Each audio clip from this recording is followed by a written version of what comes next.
Vamos a pasar también ahora a la mesa con los Maxi Abogados.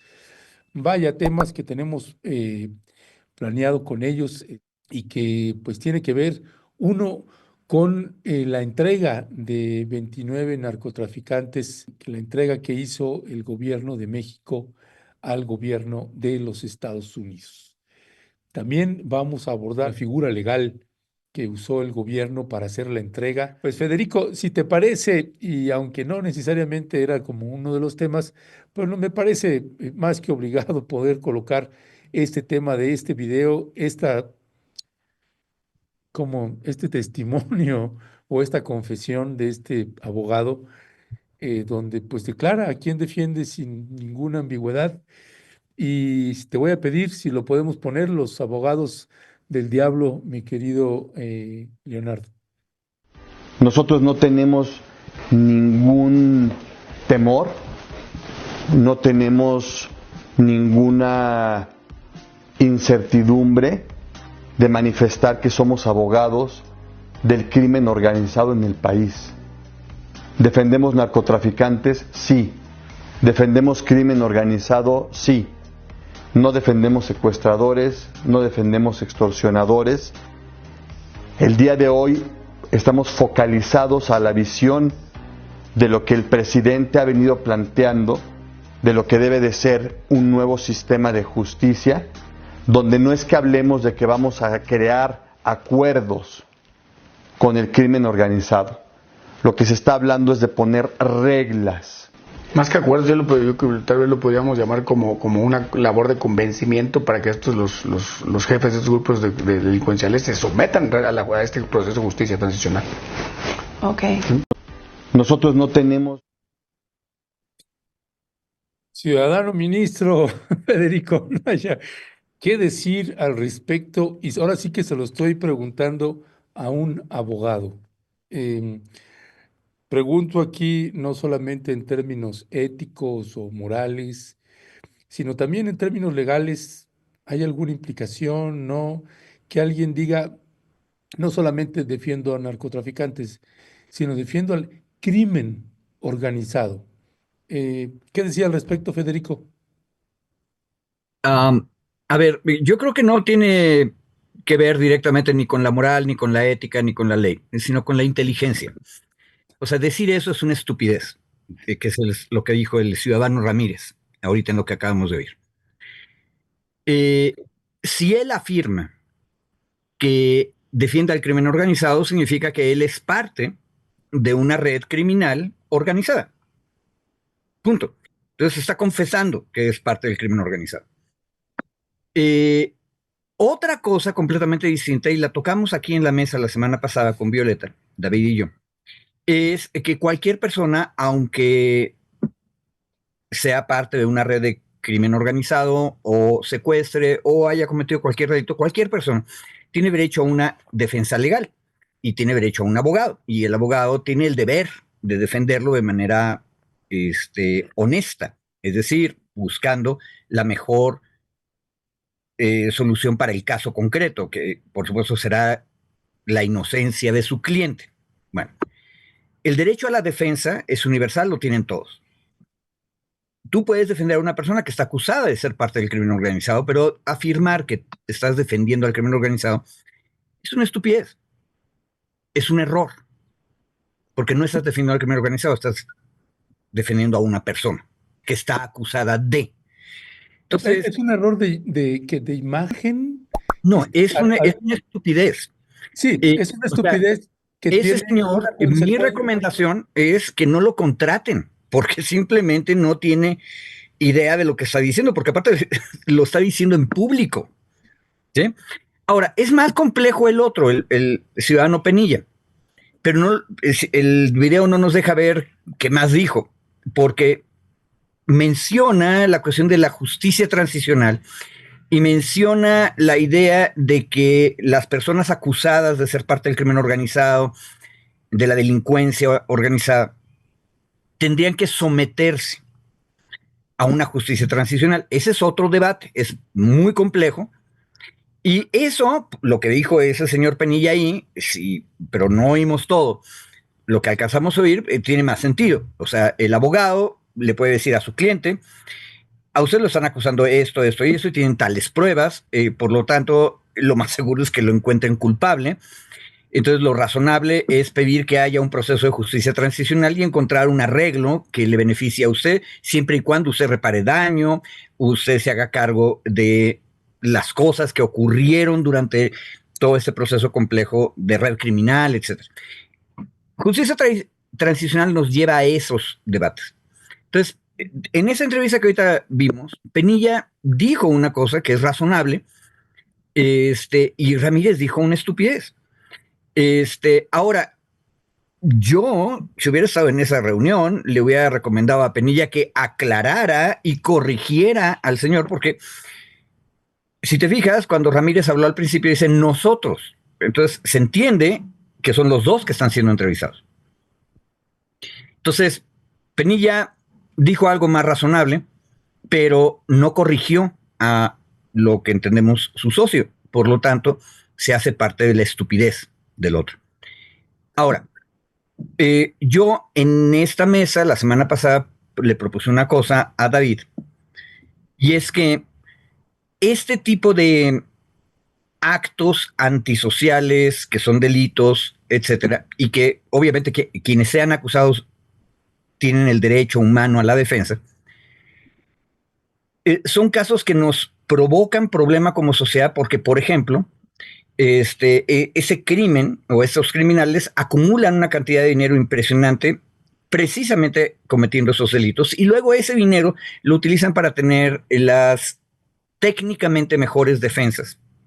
Por lo que acabo de decir, no necesariamente es el señor Ramírez, pero se pueden pagar abogados que cobran mucho, cosa que los pobres acusados por el sistema penal nunca van a tener.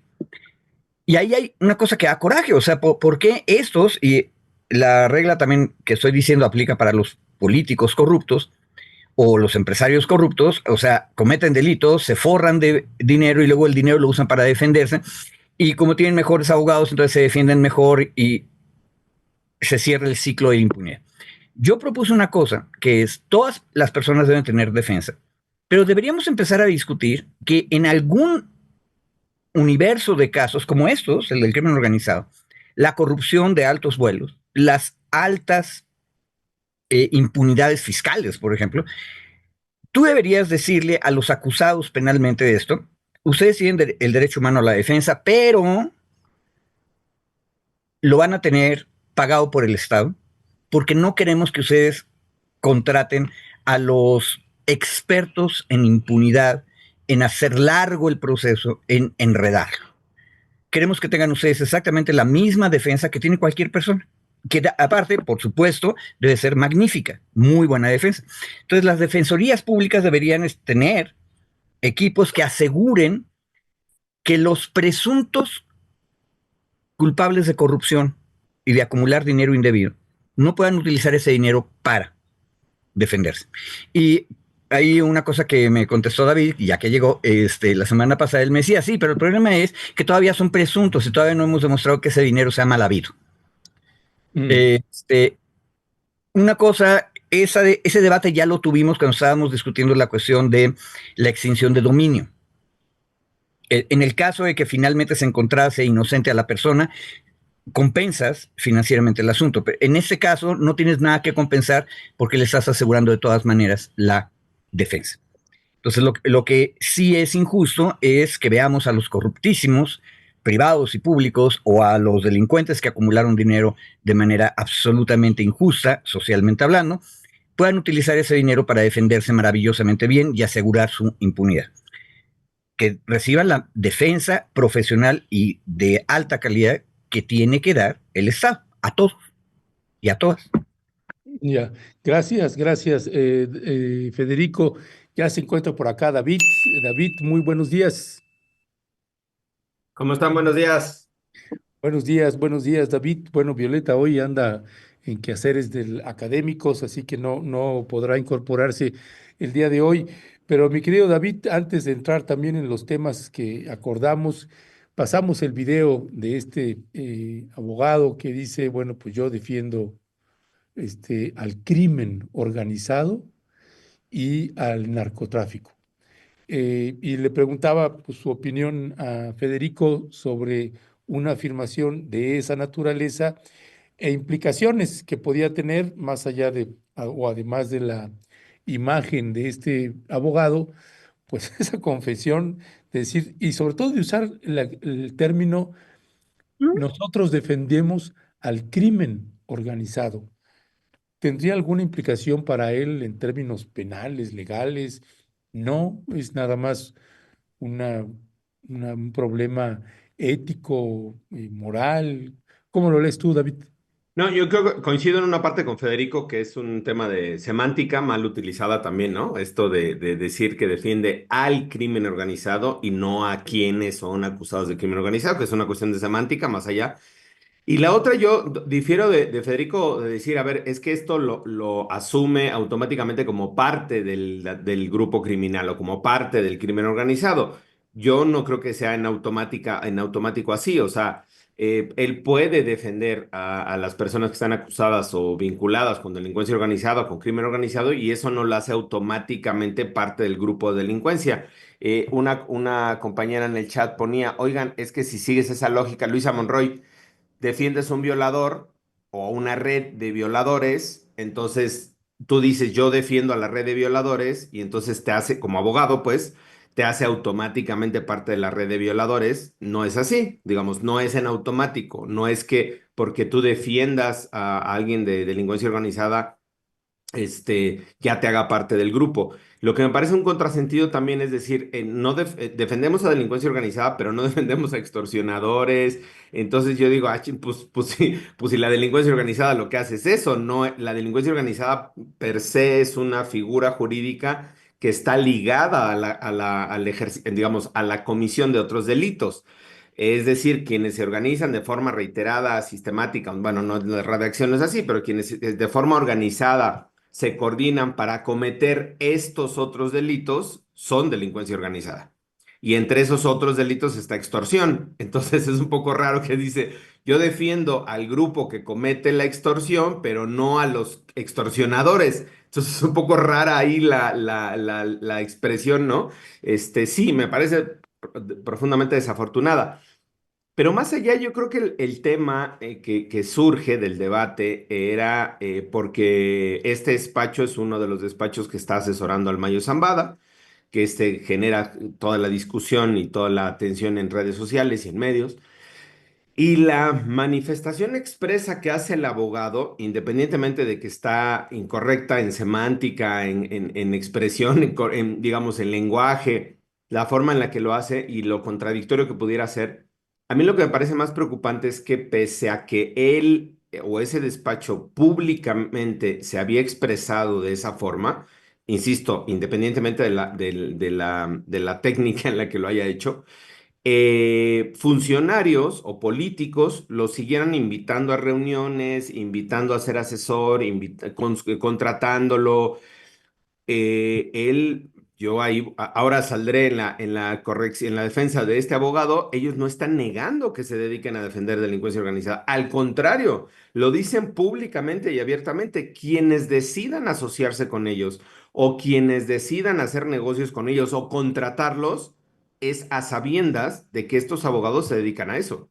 Entonces, cuando contestaba Sergio Mayer en la Cámara de Diputados y decía, es que yo no sabía, yo no tengo por qué saber a qué se dedican. Oye, pues si lo vas a contratar como tu asesor, pues mínimamente yo pensaría que pues estudia su currículum, su trayectoria, a qué se dedica, ¿no? ¿Qué hace su despacho? Y después lo contratas. Y esto, insisto, creo que siempre hay un tweet, un video o algo en redes, aquellos que usan y están acostumbradas a las redes sociales, que te recuerdan estos episodios, ¿no? Entonces creo que más bien habría que hacer esa revisión, incluyendo al gobernador Américo Villarreal, que decíamos lo contrató como asesor honorario. Cuando este video es de hace varios años, lo contrató Américo Villarreal después de esta declaración manifiesta de a quienes defiende y con quienes se relaciona en términos profesionales, insisto, no estoy cuestionando su labor, sus vínculos o sus relaciones personales, sino en términos profesionales, a qué tipo, a qué grupos defiende. Se hizo público, se sabía, y pese a eso, yo digo que la parte donde sí entra un tema ético y un tema de responsabilidad es posterior a esa declaración, cuando funcionarios o servidores públicos, diputadas, diputados, gobernadores, se siguen relacionando con este grupo y lo siguen contratando, ¿no? Creo que ahí ya nadie puede llamarse a la sorpresa, decir es que yo no sabía que se dedicaban, pues era público manifiesto, ¿no? Ahora, hoy sale digamos, el peine, pero pues los abogados, este grupo de abogados, pues siguen defendiendo a los grupos de delincuencia organizada, o sea, no hay nada nuevo bajo el sol en su actuar. En todo caso, los otros son los que están saliendo a deslindarse, ¿no? Pero yo digo, colocaría ahí más bien el punto el foco de atención, o al revés, si no fue precisamente por los vínculos que tenían con los grupos de delincuencia organizada o la representación que tenían algunos grupos de delincuencia organizada con este despacho, lo que llamó la atención de estos servidores públicos para contratarlos como asesores, ahora yo diría hasta como enlaces con algunos de estos grupos, ¿no? O como conexión con algunos de estos grupos, insisto, a sabiendas de que esto era público y de que pese a que era público, decidieron contratarlos. Ya, gracias, gracias, David. Federico, entrando en materia también con respecto de todo esto que estuvo como tendencia en la semana pasada y que tiene que ver con la entrega que hizo el gobierno de México de 29 narcotraficantes al gobierno de los Estados Unidos. Y al principio, pues incluso varios medios sacamos que los habían extraditado. Después, en una entrevista que tuvimos con Jorge Luis Sierra Guzmán, nos decía Jorge Luis, no, no fueron extraditados, fueron entregados.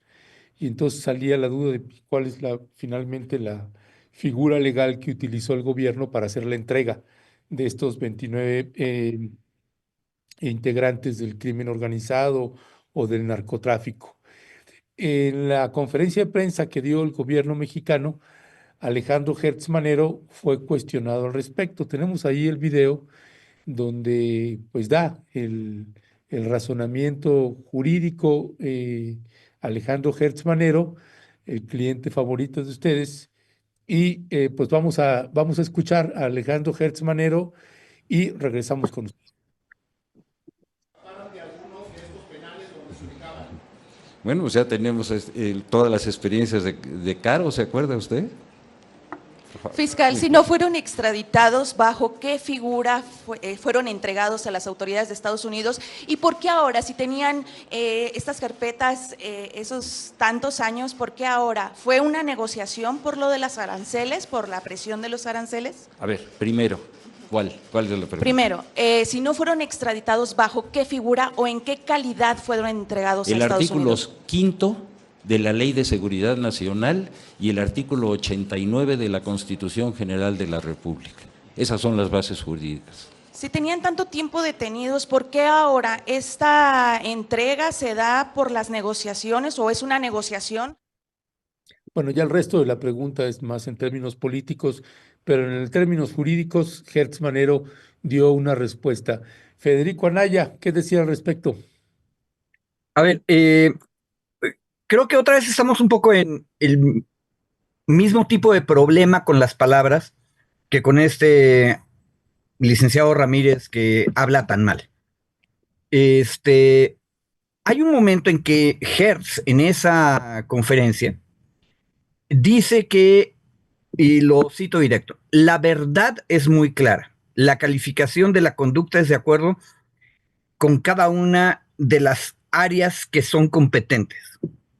Hertz es, en ese sentido, el abogado formalista perfecto. Te dice las cosas bien enredadas. Entonces, la verdad es muy clara.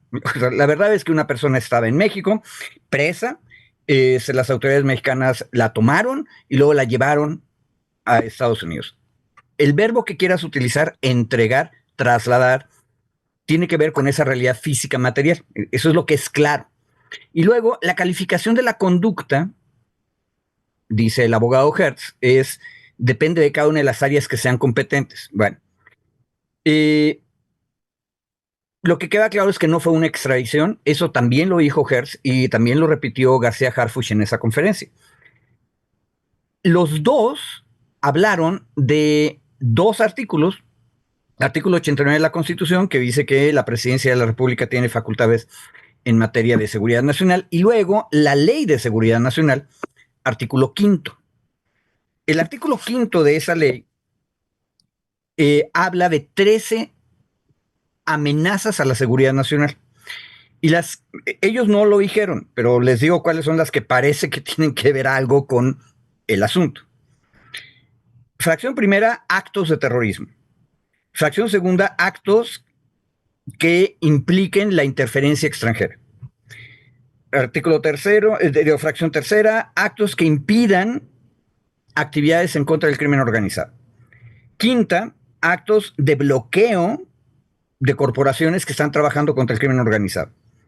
Décima, actos de financiamiento del terrorismo. Y aquí es importante recordar que nuestra contraparte internacional, las dos en Norteamérica, Canadá y Estados Unidos, declararon que esos grupos delincuenciales son terroristas. Y la 11ª es actos de bloqueo internacional en materia de inteligencia y contrainteligencia. Estos actos, que son amenazas a la seguridad nacional, podrían caber dentro de lo que está ocurriendo, no específicamente para el caso concreto de tal persona que estaba en un proceso penal o ya sentenciado en México y que lo piscaron, trasladaron, entregaron. Pero el centro de la aplicación de esto es que Estados Unidos y Canadá declararon que estos grupos son terroristas. La implicación de esa declaración, y eso lo sabe la comentocracia, lo dice Trump y es público y notorio, es que este señor Trump, que es tan ideático, podría tomar la decisión de realizar un ataque en contra del territorio mexicano o de desplegar tropas en los Estados Unidos mexicanos, lo cual es precisamente interferencia extranjera. Fracción segunda del artículo 5 de la Ley de Seguridad Nacional.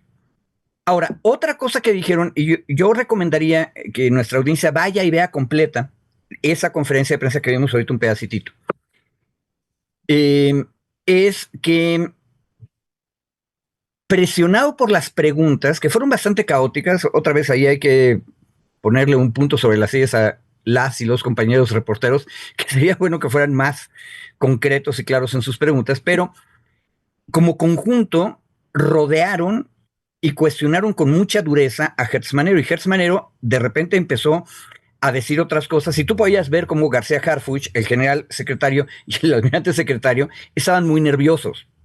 De repente hacían comentarios mientras el fiscal general respondía a las preguntas, que aparte se tardó muchísimo. García Harfuch dio un informe bien concreto, y luego Hertz tomó la decisión de que él iba a contestar todas las preguntas, que no iba a decir nada, sino que iba a contestar preguntas. Las preguntas fueron caóticas y él también fue caótico al momento de responderlas. Y ahí, a lo que voy es a esto.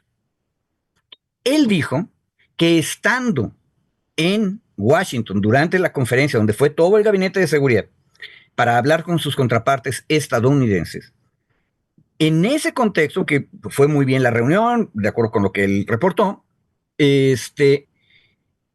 había quedado muy claro que iba a haber una petición y que luego de eso hubo una petición por escrito. Ahora, ¿una petición por escrito a quién?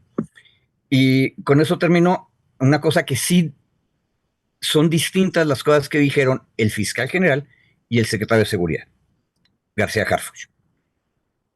El fiscal general dijo que la petición llega y se procesa en el Consejo de Seguridad Nacional, que está previsto en la Ley de Seguridad Nacional del artículo 5 que les está diciendo, que es un colegiado donde están sentados Defensa, Marina, la Fiscalía, la Secretaría de Seguridad y también, por cierto, Comunicaciones y Transportes, Hacienda y Relaciones Exteriores.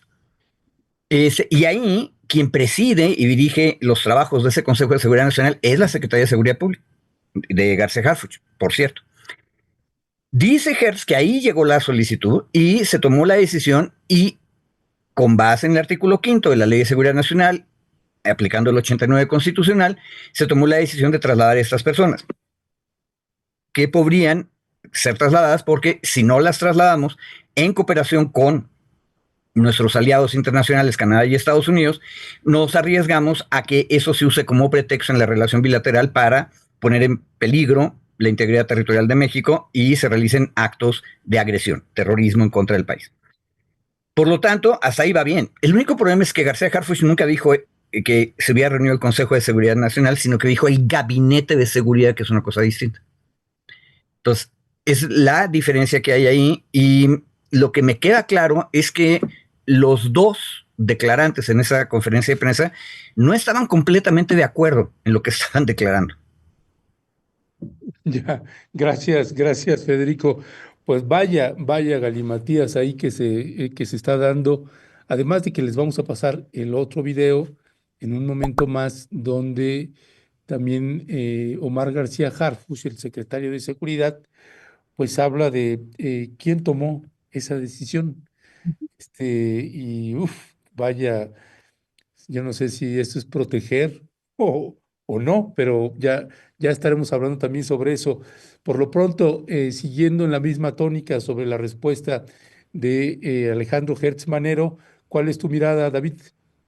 Mire, yo ahora en este su bonito programa del día de hoy me siento como si fuéramos este personaje de Andrés Bustamante, que tenía un personaje que se llamaba Greco Morfema, a lo mejor alguien se acordará, que hacía un análisis sobre la semántica y las palabras y el origen grecolatino, porque creo que otra vez aquí entramos, así como intentamos hacer una aproximación a la declaración del abogado en el video, ahora también entramos en una análisis semántico complicado. Ahí coincido con Federico, o sea, una cosa era lo que decía García Harfuch y otra cosa era lo que decía Hertz Manero. Y adelantábamos aquí el lunes de la semana pasada que vendría la conferencia de Hertz Manero el martes y decíamos, no sabemos si nos va a informar mucho porque generalmente, como nunca sale la conferencia, el día que sale, pues tampoco informa mucho.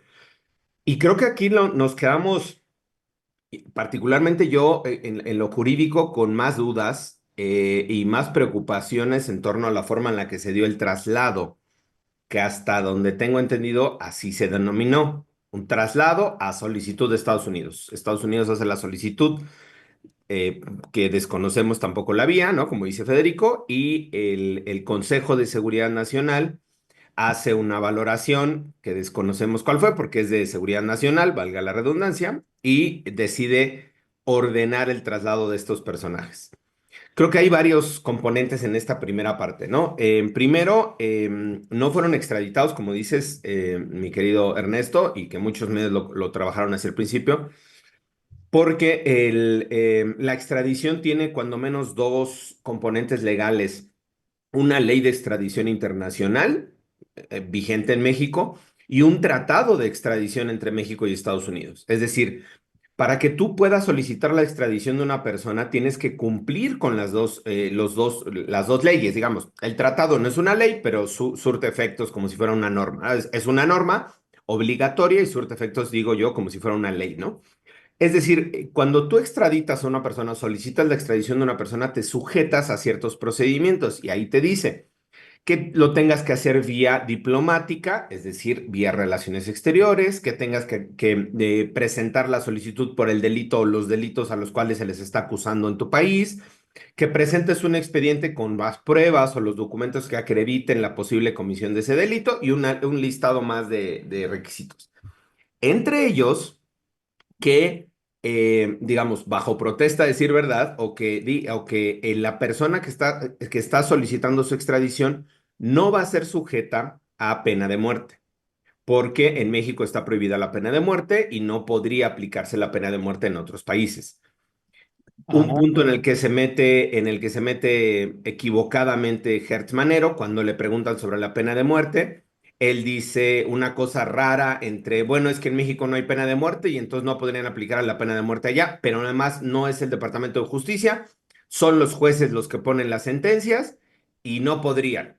No podrían, yo tengo mis dudas, en virtud de que Para eso están los tratados de extradición y las leyes de extradición, para fijar estas reglas y poner específicamente en el caso de pena de muerte la prohibición expresa de que si una persona es extraditada no puedes hacer una sentencia de pena de muerte. Ese acuerdo o esa obligación en el tratado de extradición se le pone de conocimiento al juez que va a dictar la sentencia y el juez ya sabe que aunque sea malísimo, malo de Malolandia, no va a poder imponer una pena de muerte porque hay un principio en el tratado de extradición que se lo impide. En este momento no conozco yo, y creo que nadie de la comentocracia ha salido a decir lo contrario, no conozco el límite que tenga esta solicitud de traslado impuesta por Estados Unidos. A ver, presentada por Estados Unidos y cumplimentada por México. En virtud de que no hay una ley sobre la cual se sustente en la solicitud de Estados Unidos, supongo que tendrá sus leyes estadounidenses, ahí lo desconozco, pero en el marco del gobierno mexicano, las dos leyes, la ley que hace referencia a Hertz Manero y que leyó Federico, y el otro artículo que además ahí entra, yo por eso decía como este análisis de la semántica, una otra contradicción sobre lo que ellos mismos dicen, y ahorita la abordo para terminar este corte. Eh, este análisis que se hace del documento de Estados Unidos, no sabemos cuáles son los límites ni los alcances. El alcance es el traslado como tal, es decir, llevarlos a Estados Unidos, pero no sabemos, insisto, si tiene limitaciones ese traslado o no, si tiene restricciones el traslado o no, si solo pueden ser sujetos a los procesos por los cuales se solicitó el traslado o pueden iniciárseles otros procesos, que es un principio de la regla de extradición. Tú solo puedes sujetar a proceso a la persona que está siendo extraditada por los delitos que le estás imputando antes de la extradición, no después. Es decir, todas estas cosas que están reguladas en la extradición, aquí no sabemos si existen siquiera. Creo yo que no, y es una presunción. Probablemente me equivoque, porque si no hubiera salido a decirlo el fiscal Hertz Manero o García Harfuch. Y termino con esta parte de la contradicción, de una contradicción más en el discurso, porque por una parte se dice que quien toma la decisión es el Consejo de Seguridad Nacional y la presidenta de la República no tuvo nada que ver. Expresamente lo dicen. Pero por el otro lado, sustentan el traslado en el artículo 89 constitucional, que son las facultades de la presidencia de la República. Entonces, yo digo, sí, es un poco contradictorio, bastante contradictorio, porque dicen, no toma decisión, no participa la presidenta. Ok, y con fundamento en que lo hiciste, en el artículo 89, que son facultades de la presidenta, ¿no? Así de contradictorio, digamos, resulta esta otra parte de la conferencia de prensa, que creo que hay más elementos para hacer el análisis de la conferencia de prensa, pero hasta aquí creo que ir identificando estos vacíos es muy importante, insisto, porque nadie del gabinete de seguridad ha salido a decir cómo fue el procedimiento, cuáles son las reglas, cuáles son las condiciones, cuáles son los alcances, y hoy seguimos solo con la idea de que se les trasladó a 29 personas a Estados Unidos, se les trasladó a petición de Estados Unidos. Así de vago y así de genérico. Ya, gracias, David. Dice Harfuch en este otro video donde pues intentan dejar fuera de responsabilidad a la presidenta Claudia Sheinbaum. Vamos a escuchar a Omar García Harfuch, que también la forma en que lo hace y cómo lo dice, pues genera también más preguntas. Vamos a escuchar. Esta es una decisión del Gabinete de Seguridad, como ya lo dijo el fiscal general de la República. Es una decisión colegiada del Gabinete de Seguridad que se tomó en ese momento donde no tiene nada que ver la señora Presidenta de la República. El Gabinete lo coordina la Secretaría de Seguridad, la Secretaría de la Defensa Nacional, Secretaría de Marina, Fiscalía General de la República, y ahí es donde se toma la decisión. Perdóneme, hay un voto colegiado, claro. Y además quisiera mencionar, como también lo dijo el fiscal general de la República, que este traslado de estos 29 generadores de violencia, los más beneficiados somos los mexicanos. Estas personas, como bien saben, cometían actos de amedrentamiento a autoridad. Federico Anaya, te pregunto aquí también entonces sobre ¿cuál es tu lectura de lo que está pretendiendo el secretario de Seguridad, Omar García Harfuch? Y luego más lo retomo con lo que acaba de cerrar ahorita David del artículo 89, donde pues sí tiene un vínculo y una responsabilidad la presidenta Claudia Sheinbaum.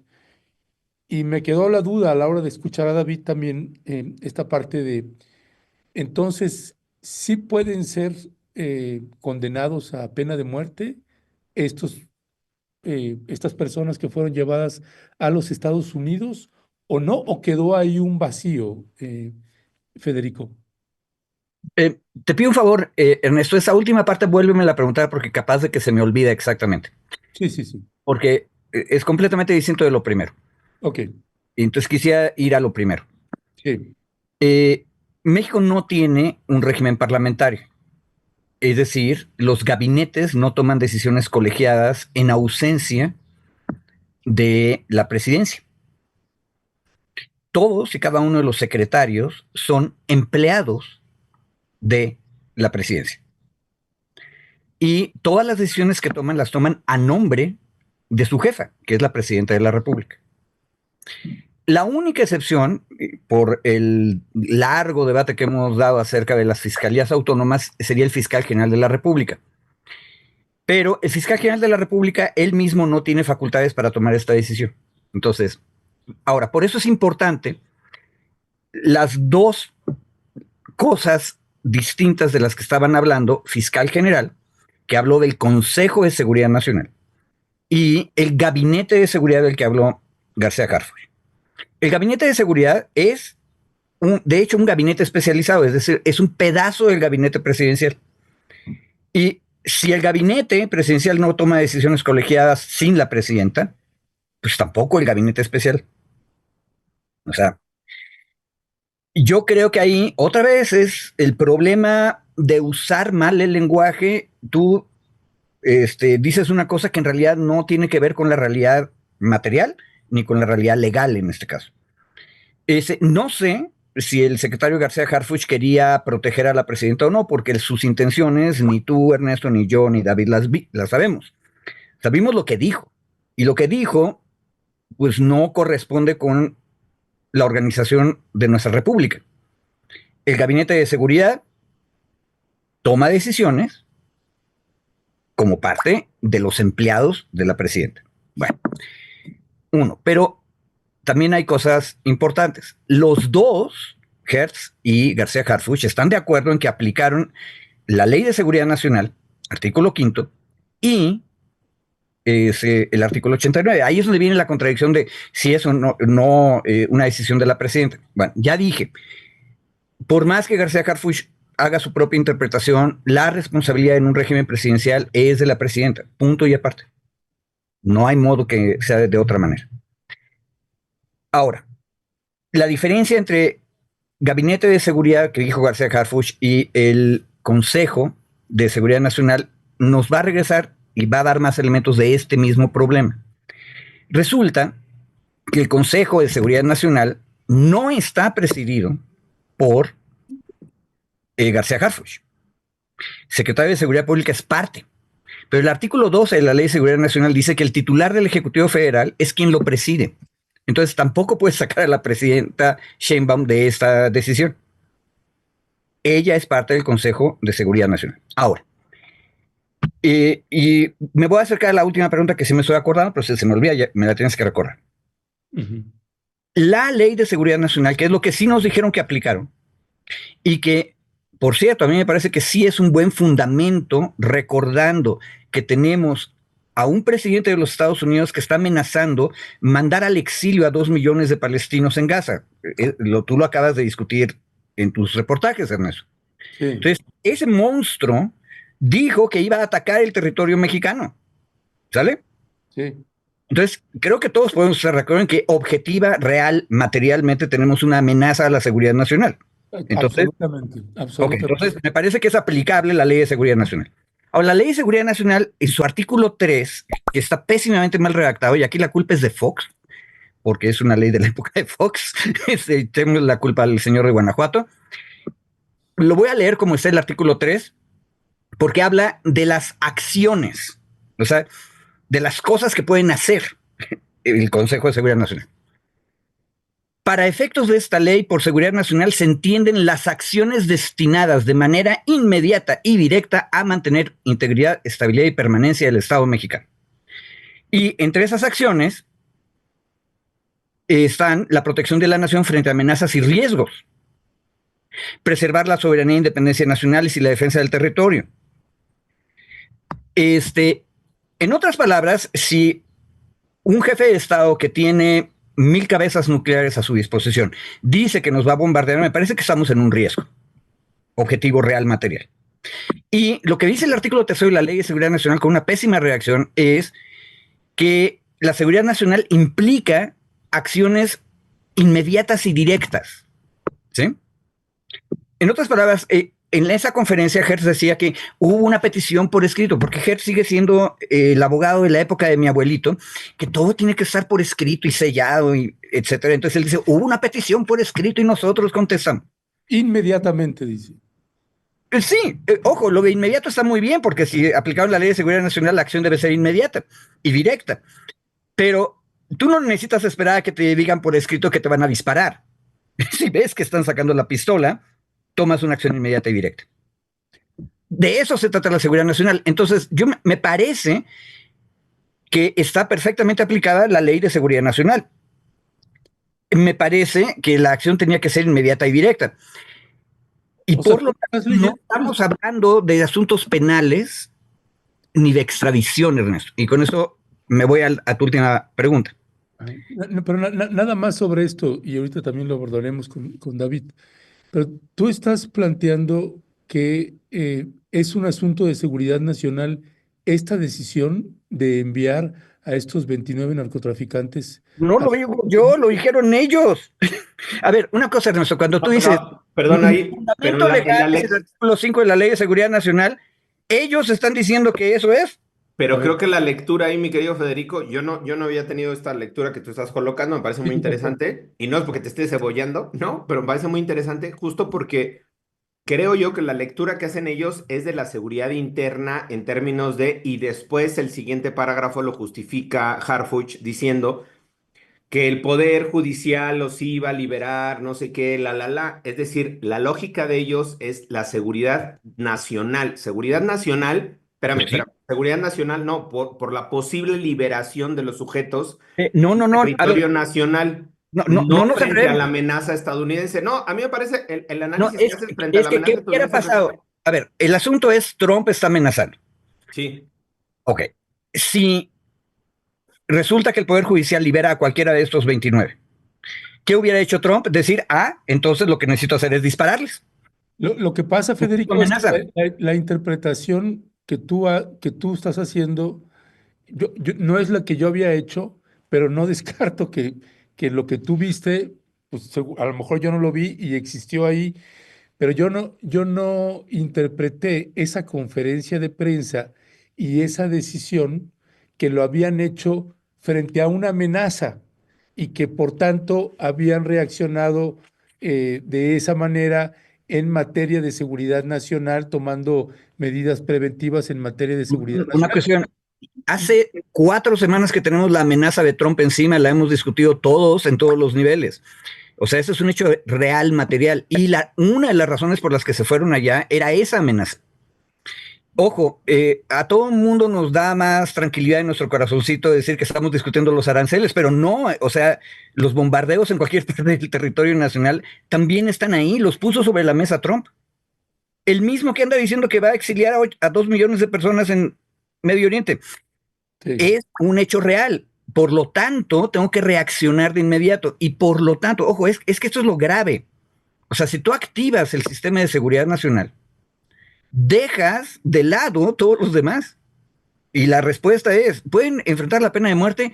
Sí, porque no se aplicó la extradición, que es donde está el candado en contra de eso. Y cuando se lo preguntaron, ahí estuvo muy bien la prensa no dejó irse a Hertz, se lo preguntaron como 5 veces. Y Hertz le daba la vuelta y decía, sí, pero ellos no podrían porque es un principio nuestro. Y luego le decían, pero ¿y si lo hacen, qué vamos a hacer? Y él medio se ríe y dice, pues entonces ni modo, porque es una cuestión de fuerza. Y esa respuesta que da Hertz no, bueno, pues pero esa ya es otra cosa, y medio se ríe, nos regresa a lo que estoy diciendo. Estamos entre una situación de seguridad nacional donde lo que tenemos que hacer es reaccionar ante una amenaza. Ahora, el asunto es, ¿va a servir de algo o no? El problema es que la amenaza original viene de una persona que no es necesariamente muy razonable, ni siquiera sana mentalmente. Entonces, Ya. Yo, perdón, nada más, te interrumpí hace rato, Federico, pero era más bien como justo esta perspectiva que decía Ernesto, que él tampoco había tenido y que yo tampoco había tenido y que gracias a ti la tenemos ahora en el panorama, en el radar, que yo seguía pensando hasta ahorita que te escuchaba que la justificación de seguridad, de invocar seguridad nacional por parte de los integrantes del Consejo de Seguridad, ¿no? Para ser exacto con los términos, de dos de los integrantes del Consejo de Seguridad era, insisto, así era mi interpretación hasta hace unos minutos que te escuchaba, era por el tema de la posible liberación y de la posibilidad de generar actos de terrorismo al interior del país, porque yo seguía haciendo mi lectura del artículo 5 de la Ley de Seguridad. Y la Ley de Seguridad se refiere a actos cometidos, no dice en el territorio, pero dice actos, y regreso a la lectura del 5 que tú nos habías dado, Federico, que son, para efectos de la presente ley, son amenazas a la seguridad nacional y se refiere a los actos, actos tendientes a actos, actos, actos, actos, actos, actos. O sea, mi interpretación era que esos actos posiblemente podrían ser cometidos por estos delincuentes o por algunos de estos delincuentes al ser liberados y por lo tanto se actualizaba una amenaza de seguridad nacional. ¿Mm? La lectura que tú nos haces ahora y que estamos analizando justo es la relación de los actos a que se refiere el artículo 5. El Consejo de Seguridad Nacional los analizó en función del riesgo estadounidense, no del riesgo que implicaba la posible liberación de estos sujetos en México, ¿no? exacto. Esa es, Y, digamos, te, la otra y, lectura. No, no, y, estamos y justo te, como y te- y intentando. te- y te leo para que lo oiga la audiencia, la fracción segunda del artículo quinto es actos de interferencia extranjera en los asuntos nacionales que puedan implicar una afectación al Estado mexicano. Es esa. No, no, yo creo que nada más termino. Yo creo que con esta interpretación tuya le da un carácter de mayor relevancia y más, me preocupa más. Me preocupa más, También. honestamente me preocupa Sí. más, ¿verdad? Porque yo aquí lo expresé, yo no había hecho esta otra lectura de la dimensión del riesgo estadounidense frente a la seguridad nacional, sino por el riesgo de los sujetos que fueran liberados, que ahí es otro tema que no, creo que no nos va a dar el tiempo, pero esta justificación, entre comillas, que es que los liberamos porque sabíamos que nos dijeron que alguno de ellos, a lo mejor lo iban a liberar, ¿no? O sea, el Poder Judicial, esa cosa que me pareció profundamente vergonzosa, no porque no pueda existir, no porque no se pueda dar, ¿no? Sino porque esta justificación de decir algunos de ellos a lo mejor probablemente iban a ser liberados por el Poder Judicial, entonces por eso los mandamos. Yo creo que es, digamos, irrisorio ese argumento. Pero bueno, regresando al punto, si retomamos la posición que nos estás compartiendo, Federico, de hacer este análisis, insistía yo, me parece mucho más riesgoso, mucho más preocupante aún, porque bajo esta lógica del riesgo, la posible amenaza de estadounidense de mandarnos barcos, de invadir el territorio, digamos, ¿no? De atacar o agredir el territorio nacional, creo que vamos a estar los 4 años venideros, en una lógica de gigantesca presión política, que hoy está circunscrito a temas de seguridad. Hoy lo vimos en temas de seguridad, pero eso se puede ampliar a temas de, como decía Trump con Zelensky, ¿no? Dame la mitad de tu territorio y te sigo apoyando, ¿no? Una cosa así de, dame Baja California, ¿no? para que yo no te invada. No digo, yo me estoy yendo al extremo del absurdo, pues. Pero me refiero, es como, dame Baja California para que yo no te invada. Bueno, pues hay que tomar una decisión rápida para que no nos invada, pues dale la Baja California. Digamos, me estoy yendo al absurdo, ¿no? No implica que eso sea ni que vaya a ser, sino que A ver, así. ojo, en Pero, términos de la Ley de Seguridad Nacional, esa decisión que acabas de ejemplificar es imposible, porque la decisión de ceder una parte del territorio implicaría traición a la patria, y esa es una razón por la que no podría tomarse esa decisión. bueno, pero Pero, ahí, Federico, yo nada más comentaría. Yo no estoy tan de acuerdo con tu planteamiento. Yo me voy más con el planteamiento que hizo Jorge Luis Sierra Guzmán cuando hablaba sobre ese tema, ¿no? Decía, eh, México está tomando decisiones en materia de seguridad nacional en el combate con los cárteles de la droga y esa decisión a México le libera de muchos problemas porque muchos de estos integrantes que fueron enviados a los Estados Unidos seguían teniendo un control interno en materia de narcotráfico y crimen organizado desde los penales donde se encontraban. Seguían operando. Esa salida de ellos del país los aísla en su totalidad, dejan de tener comunicación y eso le permite operar al gobierno mexicano de mejor manera. Ese era un planteamiento. Y el otro, pues que sí tiene que ver con las negociaciones de lo que está pidiendo o no Trump, con la negociación de los aranceles y que además se da esa entrega cuando está el gabinete de seguridad en los Estados Unidos. Evidentemente, pues nada es casual en ese sentido. no, Eh, no, pero, para nada. pero yo coloco ese otro ángulo que a mí me parece. Sí, pero hay una cosa, Ernesto, es que no es contrario. De hecho, yo estoy completamente de acuerdo con Jorge Luis Sierra. La primera parte que tú dijiste, Jorge Luis nos dice, México está tomando decisiones en materia de seguridad nacional en esta circunstancia y aparte le va a beneficiar. ¿Cómo las tomó? Aplicando el artículo quinto, fracción segunda. Y por lo tanto, aparte de todo lo que nos dice Jorge Luis, nos conviene. Y hay una señal de que nos conviene. Fíjate cómo la siguiente noticia fuerte adentro de México fue finalmente la judicialización de los casos en contra de Aureoles en Michoacán. En otras palabras, estamos lidiando mejor, como dijo Jorge Luis Sierra, con nuestros problemas de seguridad interna y policial. Ahora, la última vez que yo chequé, las relaciones internacionales y la realpolitik internacional implica, a veces haces cosas que no hubieras querido hacer o no las hubieras hecho tú solo, como país, pero si te ves obligado, las haces y tratas de sacarle la mayor cantidad de beneficios posibles.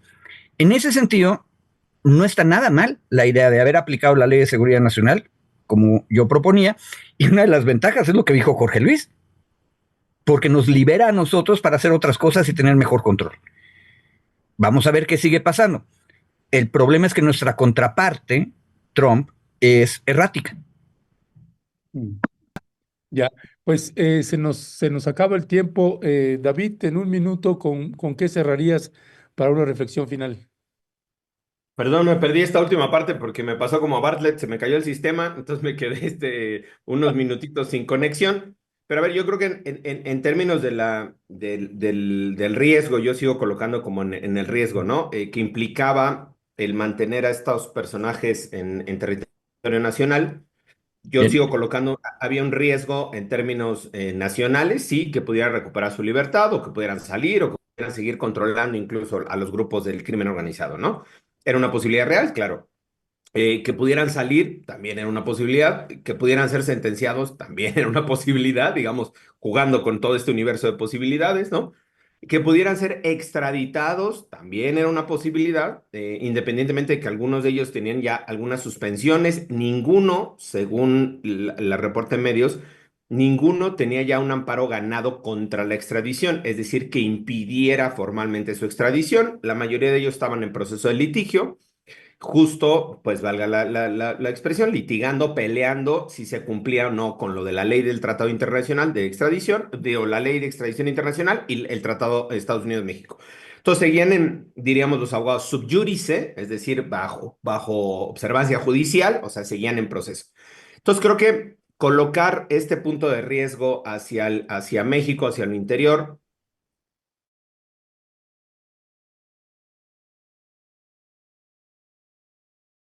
sí vale, y por eso, o sea, me parece que no solo no asumir la responsabilidad, además de que estaban confundidos entre consejo, gabinete, no sé cuál, o sea, me parece que era mucho más claro en términos de decir, a ver, se dio por esto, la justificación fue esta, el razonamiento fue esto, y esta cosa rara de otra vez colocar en medio al Poder Judicial, listo, no porque no sea posible, no porque no se pudiera casos, claro que sí, pero volverle a decir, es que todo lo hicimos cuidando al pueblo de México de este voraz, este monstruo que es el Poder Judicial. Parece que yo sí digo, ese es un argumento falaz, profundamente falaz, que además no tiene sustento porque no nos dijeron ni cuáles, ni en qué procesos, ni nada. Algunos medios públicos han hecho un recuento de otros procesos, de otras personas que han sido liberadas, un poco para meter en el contenido del discurso público el de miren cómo han liberado a otras personas y podían haber liberado a estos. Pero insisto, hasta la fecha yo solo conocía el proceso de 3, que fueron los que se hicieron públicos, que estaban peleando en contra de la extradición, ¿no? Pero no más allá, no había más información de ninguno de los otros. Entonces, creo que ahí vuelve a recaer de nueva cuenta, aunque no lo retomen, la responsabilidad de la Procuraduría General de la República y de la Fiscalía General de la República en sustentar las acusaciones que se tenían en contra de estas 29 personas, ¿no? Creo que otra vez es sacar de la ecuación completamente a la Procuración de Justicia, como si no tuviera responsabilidad, como si no integrara mal las carpetas de investigación, las averiguaciones previas, y todo trasladárselo al Poder Judicial, que este monstruo que libera delincuentes, insisto, como si buena parte de esos expedientes o de esas violaciones que están alegadas por los delincuentes y que se prueban, no las cometiera justo la Procuraduría General de la República, ahora Fiscalía General de la República, pero con el mismo talante y el mismo tufo priista que se mantuvo durante las últimas 7 u 8 décadas, y que hoy se sigue respirando, que hoy se sigue emanando desde la propia oficina de Hertz Manero. Ya, pues gracias, mi querido David. Federico, ¿con qué cierras? Un minuto. Un detalle interesante. Como bien dijo David, los funcionarios no nos explicaron cuáles de los 29 casos estaban atrasados, pero mencionaron dos extremos, es decir, por lo menos hablaron de dos casos. Uno que tenía 30 años y otro que tenía 19. El de 30 años me puedo imaginar perfectamente cuál era. Es Caro Quintero. Y Caro Quintero es mucho más complicado porque estuvo procesado en México, estuvo condenado en México, luego terminó su condena, salió liberado. Ojo, y no debió haber salido liberado porque Estados Unidos desde el principio del proceso en México había pedido su extradición y México lo que había hecho lo voy a juzgar yo, lo voy a condenar yo, lo hizo.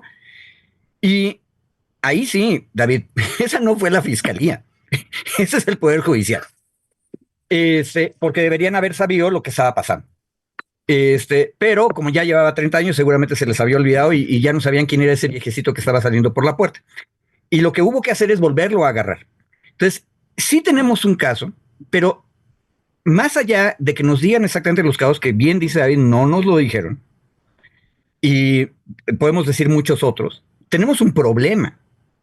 Y no es nada más México, también Estados Unidos. Cuando México pide extradiciones, el sistema en Estados Unidos también se tarda todo el tiempo que quieren.